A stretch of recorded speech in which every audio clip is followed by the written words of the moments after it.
নমস্কার বন্ধুরা, আজকে বানিয়ে ফেলছি দই বড়া। তো দই বড়া আমাদের সকলেরই খুব প্রিয়। তো এখানে আমি আগে কড়াই ডালটা আগের দিন রাত্রে ভিজিয়ে রেখেছিলাম। তো এটা মিক্সি বোলে নিয়ে নিয়েছি, দিয়ে দিয়েছি আদা কুচি, 4টে কাঁচা লঙ্কা, ভালো করে একটা পেস্ট বানিয়ে নিয়েছি। এবার একটু ভালো করে হাতের সাহায্যে আমি ফেটিয়ে নিয়েছি। তো এখানে তেঁতুলও নিয়েছি চাটনিটা বানানোর জন্য। তো আগে বড়াটা আমি রেডি করে নিই। তো এখানে দিয়ে দিয়েছি মৌরি বেশ কিছুটা পরিমাণ এবং স্বাদ মতন নুন দিয়ে দিয়েছি। তো আবারও ভালো করে হাতের সাহায্যে ফেটিয়ে নিয়েছি। তারপর এবার গোল গোল করে বড়ার আকারে তেল গরম করে আমি বড়াগুলো ভেজে নেব।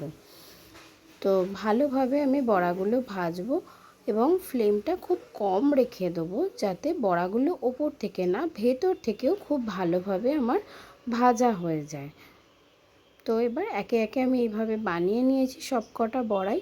তারপর আমি পাকা তেঁতুল নিয়েছি বেশ কিছুটা এবং বেশ 5 থেকে 6টা খেজুর নিয়েছি। তো জল দিয়ে খেজুরের বীজগুলো আগে থেকে সরিয়ে রেখেছি এবং এগুলো হাতের সাহায্যে মিনিট 10 মতন এটা ভিজিয়ে রেখেছিলাম। এবার হাতের সাহায্যে ভালো করে আমি তেঁতুল এবং খেজুরের পাল্পটা বার করে নিচ্ছি এবং সিডসগুলো আলাদা করে দিচ্ছি। তো এর মধ্যে আমি চিনি অ্যাড করে এটা ভালোভাবে ফুটতে দিয়েছি। তো বেশ কিছুক্ষণ ফুটে যাওয়ার পর ওটা আমি কনসিস্টেন্সিটা তোমাদের দেখিয়ে দিয়েছিলাম, বেশ গাঢ় গাঢ় হয়েছে। আমি ওটা নামিয়ে রেখেছি। এবার একটা পাত্রে আমি তেল দিয়ে তাতে দিয়ে দিয়েছিলাম সর্ষে ফোড়ন এবং কারি পাতা ফোড়ন। কারি পাতাটা ফোড়ন দিয়ে দিয়েছি। তো এবার ফোড়ন দেওয়ার পর পাতাগুলো ভালো মতো ভাজা হয়ে গেলে আমি এখানে জল দিয়ে দিয়েছিলাম পরিমাণ মতন। তো জলটা এখানে অ্যাড করে দিয়েছি এবং দিয়ে দিয়েছি নুন আর অল্প 2-4টে চিনির দানা।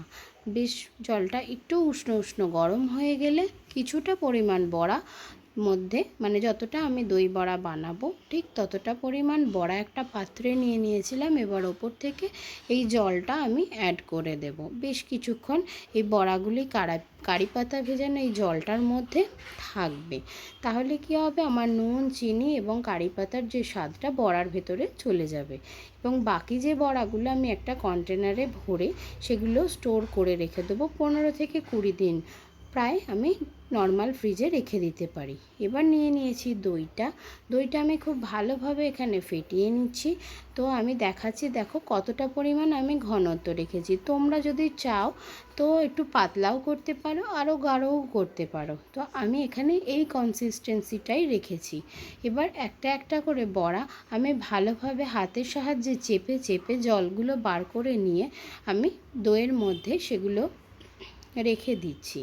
তো এইভাবে সব কটা বড়াই আমি জল থেকে চিপে চিপে তুলে দইয়ের যে বাটিটা আছে তাতে আমি রেখে দিয়েছি।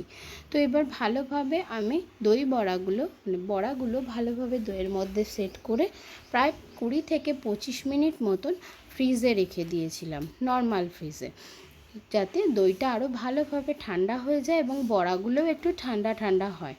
তো দই বড়াটা ঠান্ডা হলে বেশ ভালোই লাগে, আমার ভালো লাগে, তোমাদের কেমন লাগে জানিও কিন্তু। তো এবার পালা প্লেটিং করবার।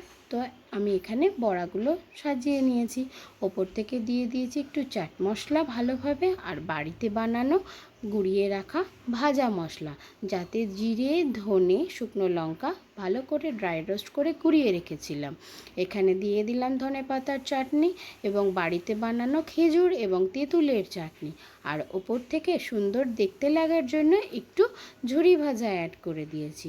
তো বন্ধুরা, কেমন লাগলো আমার এই রেসিপিটা জানিও কিন্তু।